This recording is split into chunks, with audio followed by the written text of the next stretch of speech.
Narito, isang hari ang maghahari sa katuwiran, at ang mga pinuno ay mamamahala sa katarungan. Ang bawat isa ay magiging tulad ng kanlungan mula sa hangin at kublihan mula sa bagyo, tulad ng mga batis sa ilang at lilim ng malaking bato sa isang uhaw na lupain. Ang mga mata ng nakakakita ay hindi na magiging sarado, at ang mga tainga ng nakakarinig ay makikinig ng mabuti. Ang pusong duwag ay makakaalam at mauunawaan, at ang tulalang dila ay magiging malinaw at maayos magsalita. Hindi na tatawaging mahal ang mangmang, nibibigyan ng paggalang ang tuso.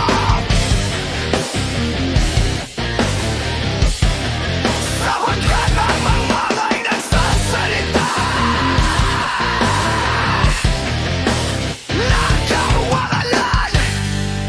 Ang kanyang puso ay nakatuon sa kasamaan.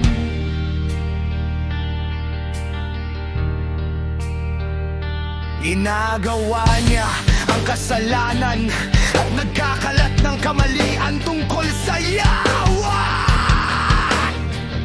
Iniiwang walang laman ang mga nagugutom, at pinagkakaitan ng tubig ang mga nauuhaw. Ang mga tuso ay gumagamit ng masasamang paraan, nakakata sila ng masasamang plano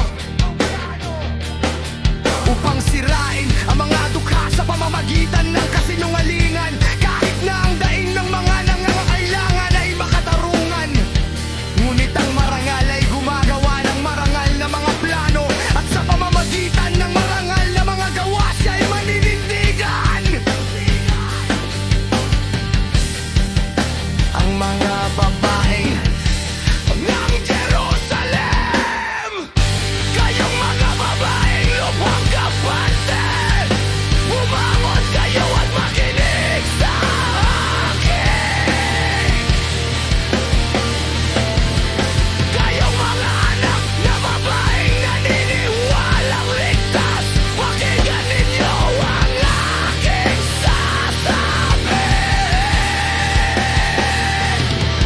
Sa loob lamang ng isang taon, kayong naniniwalang ligtas ay manginig. Mabibigo ang pag-aani ng ubas, at hindi darating ang ani ng mga prutas. Manginig kayo, kayong mga kampanteng upahan. Mangiglabot kayo, kayong mga anak na babaeng naniniwalang ligtas. Hubarin ninyo ang inyong magapanteng babay, at balutin ang inyong sarili ng basahan. Iapok ninyo ang inyong dibdib dahil sa mga kahayahayang bukid, dahil sa mga mayamang baging, at dahil sa lupain ng aking bayan. Isang lupang tinubuan ng mga tinik at dawag. Oh, magdalamhati para sa lahat ng bahay ng kasiyahan, at para sa lungsod na ito ng pag-iinuman. Ang kuta ay pababayaan, ang maingay na lungsod ay iiwan. Ang tanggulan at bantayan ay magiging ilang magpakailanman. Kaluguran ng mga asno, pastulan ng mga kawan, hanggang sa ang espiritu ay ibuhos sa atin mula sa kaitaasan. At ang ilang ay maging matabang bukid, at ang matabang bukid ay magbumanggubat. Ang katarungan ng yawa ay may manahan sa ilang, ang kanyang katuwiran ay mamumuhay sa matabang bukid.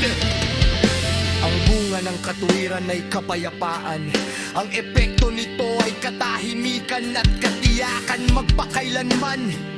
Ang aking bayan ay tatahan sa mga tahimik na tahanan, sa mga ligtas na pamamahay,